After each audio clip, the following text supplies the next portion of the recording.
Hey guys, this is Jack. Today I want to make a quick little video series on building a bow out of California Bay laurel, also known as pepperwood or California laurel. And I found a candidate here.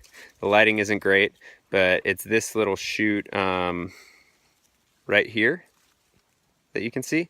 It's probably 14 feet long. It's coming out of an adult tree or an older tree, and this area is going to get cut this summer. So I'm just going to go ahead and take this down because there's a chance this whole tree will go away. And it's growing in the sunlight, which I prefer for when I'm selecting my bay staves. I want to go for the staves that are growing in a little bit more stressful environments. It tends to make the wood a little bit more dense. But you can see here, you know, it's not perfect, but I think that I can split this out and get, you know, at least 6 staves out of this thing. So that should be more than enough for, you know, this video. Obviously we only need one, but I'm also teaching a class this summer, and I've got to provide all the bay staves for that too. So that'll transfer over into some of the staves I have to cut at a later date. And when I am cutting, I do like to be, you know, careful about what I'm removing and intentional. And I like to try and take something that's going to leave the tree or plant better than it was already, right? So the idea is like maybe go into a stand where there's a lot of, you know, shoots growing really close to each other and they're going to be really competitive. So thin that out. You know, some people would refer to this as caretaking, and it's true. You know, if you can sometimes actually get what you need and leave the area much better than you know it was before, or at least do your best to tend the land. You know, it's just a thought when you're out there cutting things down. Show you guys what I'm dealing with here. I don't know if you can see this, but those are all mosquitoes. Those are all mosquitoes on my dog. It's kind of gnarly. So I'm gonna cut this and bail. Go. Take some of these lower limbs off that are gonna get in the way. All right, so let's, thank you tree. Sorry, but ouch, I just hit my hand on a log. I'm getting annihilated by mosquitoes.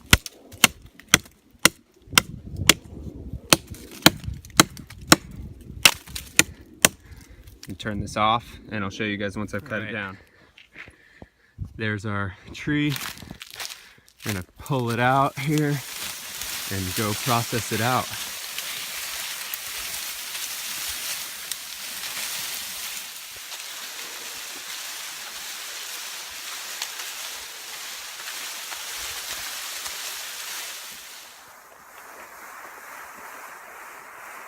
So I've got my limb in a spot where I can start cleaning it off.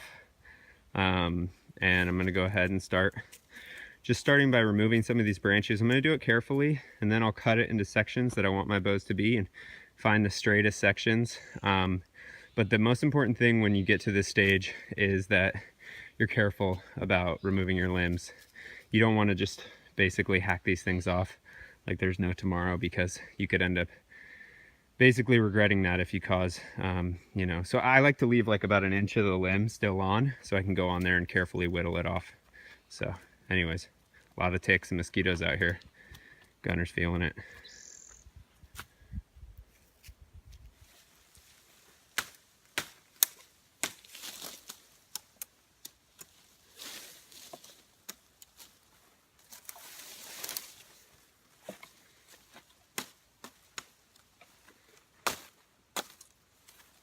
Do the golf swing. Didn't work out too good. All right, so I'm just gonna keep cleaning this off, and then I'll turn the camera back on for you guys to see. Okay, so got my limb here, or my larger piece, and what I'm gonna go ahead and do is kind of mark out where I want my staves to be. My favorite section is right through here. There's virtually no branches, and then I'll get another, so I'll probably have from here to here will be some staves, maybe 2 or 3, and then I'll get a short one out of here, and then I'll get one up off the tip that will be challenging. But like I said before, the bay is an amazing material, so it's fairly forgiving. So we'll do stave number 2 right here. I just cut off this piece, and now I'm going to go ahead I'm gonna cut off another piece, probably right about here, because that's plenty, maybe even right here, because this is plenty long for a bow. It does have this twist in it, which is unfortunate, but it's kind of how it goes sometimes. So sticks ain't perfect. All right, so I'm gonna cut it right about here. Gives me a decent sized bow, and then some other small ones off the. And I gotta say, this condor sequoia is incredible. Was cutting through these branches like butter. I mean, a saw would be nice, but this is doing an amazing job. As a one tool option, this is maybe my favorite knife I've ever had. Definitely like it more than I liked the bush knife. All right, so now we've got this piece, which I'll probably cut right here. So we got 3 nice logs out of this, and what we'll go ahead and do is split these puppies up and build some bows. So let's get to splitting. I'm gonna head into the shade for that.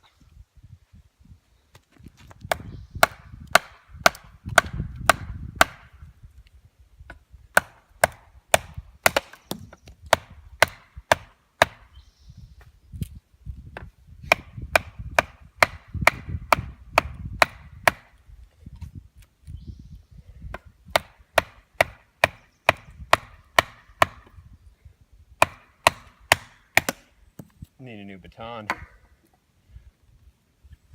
See if this one will work. I might have to go find a real nice piece of hardwood for this.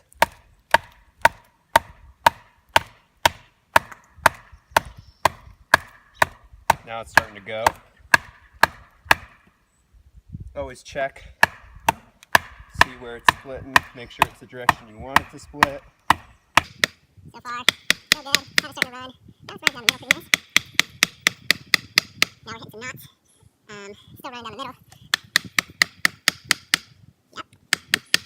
So far, so good.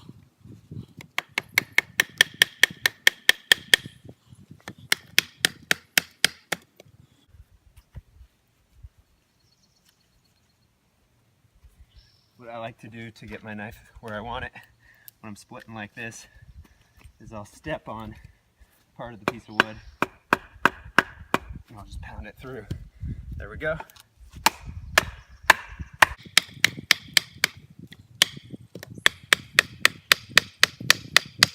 Starting to run off to one side.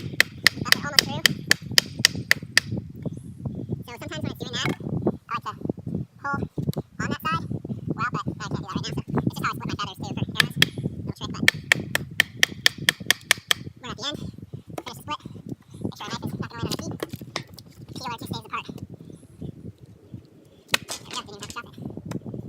So 2 nice staves here that'll make some really nice wide flat bows, which is a great design for the whitewoods. And I think I'll probably go with this one. This one has more meat on it. I could even split these in half if I really wanted to conserve, but for the sake of this video, we're just gonna rock this one. So. Okay, so we've got our stave here. Next thing I'm gonna do is I'm gonna begin to profile a little bit. This has very few knots on the back of the bow. The only, I guess the biggest thing I'm concerned about is this little twist out the back, off one of the limbs here. Limbs are just the tips of the bow. Obviously this is going to be the back of our bow and this is going to be the belly. So what I'm going to do here is I'm going to, that's a little sketchy. I didn't realize that happened. Must have happened when I was processing it out. It looks like it didn't even go through the wood. Great. It was just a little chop from probably cutting this branch off. Anyways, I'm going to bring the tips in so it looks a little more bow-like.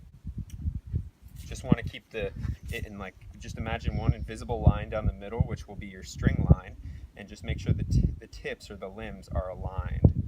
So it's good to take your time on this one.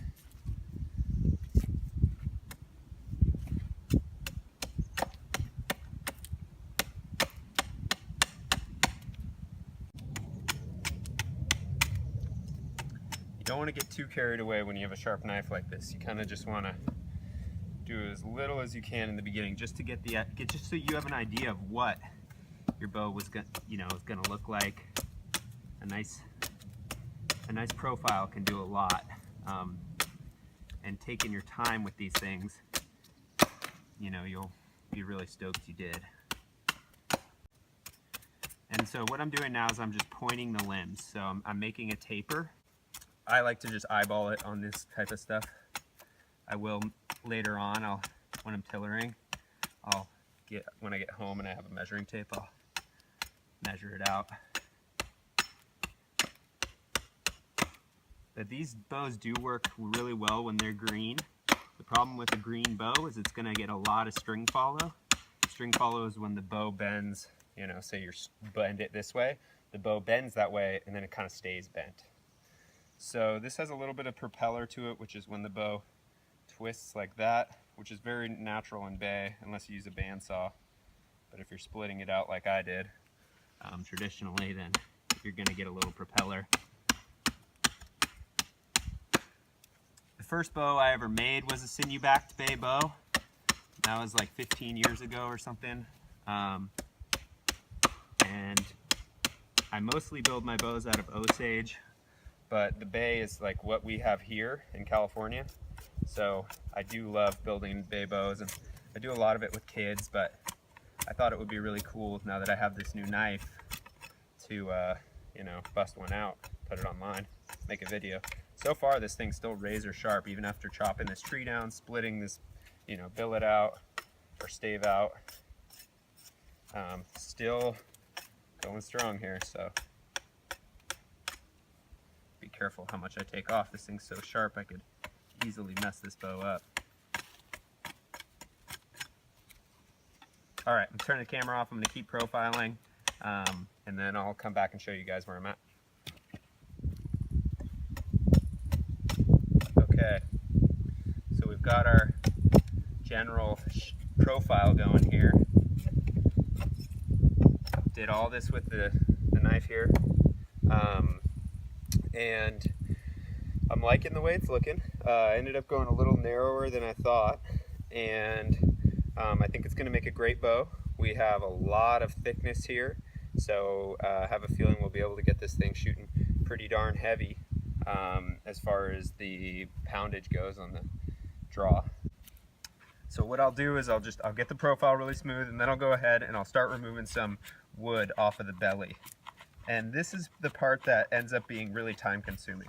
Profiling can be really time consuming as well, but tillering, which is what is called when you're removing the wood off the belly, tends to be kind of the most time consuming out of all of the stages in bow making. So I'm going to begin tillering here, and I'm going to get this thing bending. It's already bending a little bit, so as you can see, but I'm going to let it dry out a little. I'm going to tiller it. I'm going to let it sit overnight, and then I'll come back tomorrow and we'll work on it a little bit more.